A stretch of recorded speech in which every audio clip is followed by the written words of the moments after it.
नहीं, मैं इस बात को कह रहा हूं कि आपको कांग्रेस पार्टी ने जिस तरह से चुनाव आयोग को, और इसलिए मैं उसका संरक्षण करता हूं क्योंकि वो एक देश की संवैधानिक संस्था है। इस देश में इटली से चुनाव आयोग नहीं आया है। 4 महीने से एक अपशब्द बक कह रहे हो चुनाव आयोग को, 4 महीने से गालियां बक रहे हैं चुनाव आयोग को, 4 महीने से चुनाव आयोग के ऊपर झूठे आरोप लगा रहे हैं ये लोग। और अभी भी मैं कह रहा हूं कि 10 बजे के बाद 2014 को ये बैठ नहीं पाएंगे और भागेंगे, और यही लोग बैठ के कहेंगे कि वोट चोरी हो गई।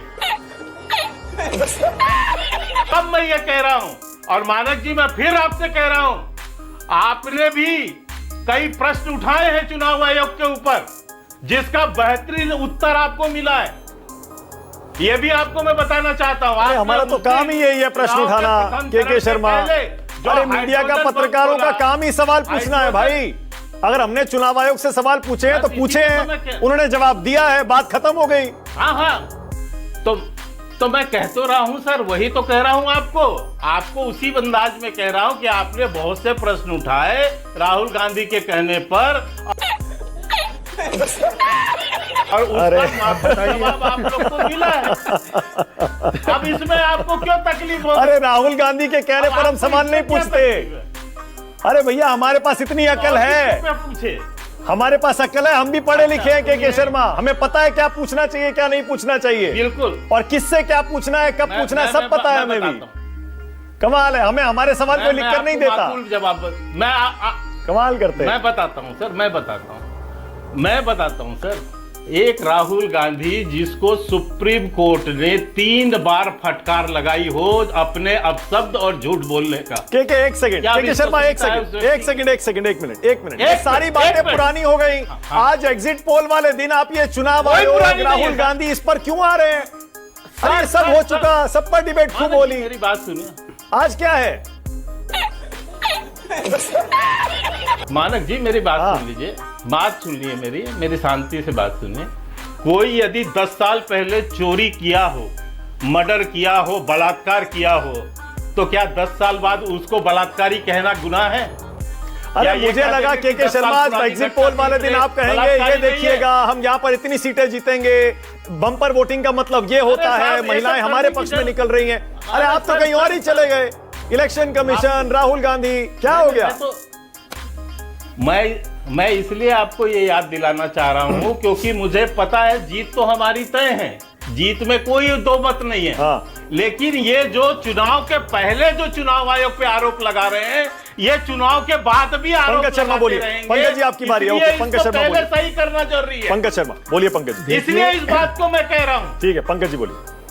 वोट चोरी के लिए भारतीय जनता पार्टी ने क्या क्या हथकंडे अपनाए, ये पूरे देश के सामने है।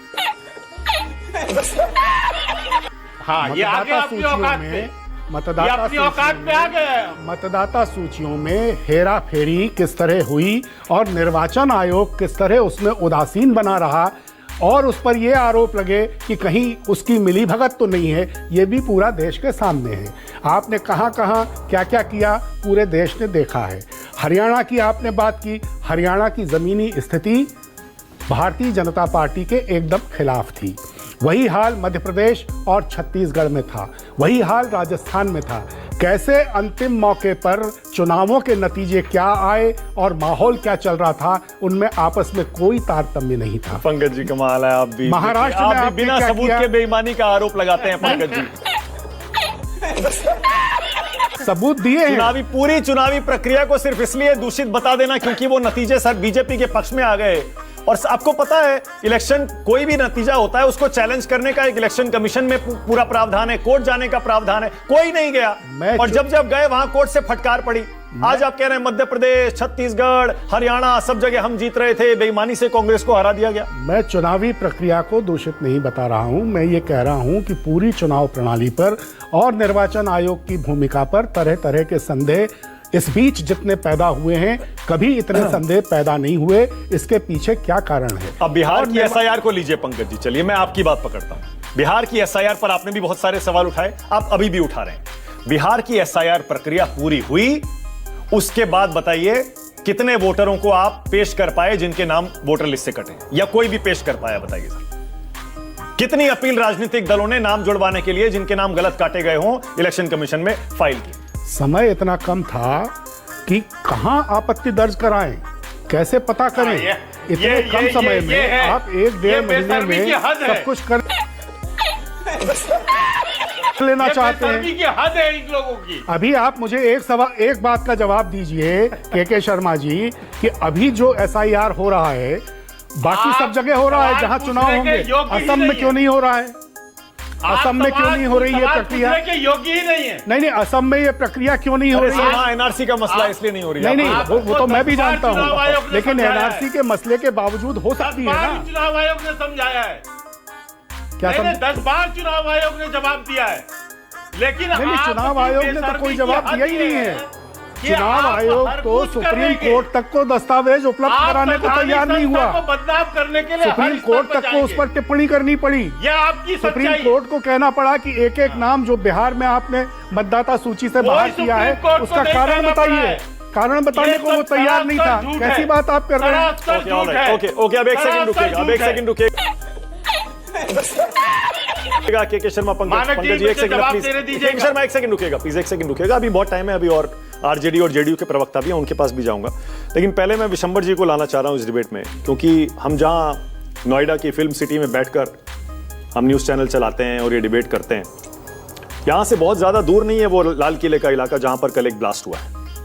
और बहुत सारे लोग ये भी पूछ रहे हैं, सवाल बहुत हैं, अभी तक इन्वेस्टिगेशन लॉजिकल एंड तक पहुंची नहीं है, सवाल बहुत हैं। और सबसे इंपॉर्टेंट सवाल विशंबर जी मैं चाह रहा हूं आप यहां से शुरू करिए, ये वोटिंग के बीच सारी रेड्स हुई और ये ब्लास्ट हुआ, क्या आपको लगता है कि साजिश चुनाव के दौरान जानबूझकर दिल्ली को दहलाने की थी या इसके आसपास के इलाकों को दहलाने की थी? देखिए, मैं समझता हूं कि बिहार का इलेक्शन दिल्ली से बहुत दूर है, जो लोग वोटर्स हैं वो जा चुके हैं, और इतनी लास्ट स्टेज पर अगर आप मतलब बिहार के किसी इलेक्शन में इस किस्म की कार्रवाई से अगर देश में असर डाल सकते हैं, तो फिर मैं समझता हूँ भारत का वोटर जो है बहुत इमेच्योर है, और भारत के जो लीडर्स हैं वो उनसे भी इमेच्योर हैं, क्योंकि ऐसी कार्रवाई तो दुश्मन जो है वो और कर सकता अगर हम इस बात को बढ़ावा देंगे तो, क्योंकि ऐसा तो दुश्मन एक दिन बगैर लड़ाई के, बगैर फ्रंट के, बगैर किसी उसके हमारे पूरे समाज को, पूरे ढांचे को तबाह कर सकता है। मतलब मैं नहीं समझता देश इतना कमज़ोर है, मैं नहीं समझता वोटर जितने कमज़ोर हैं।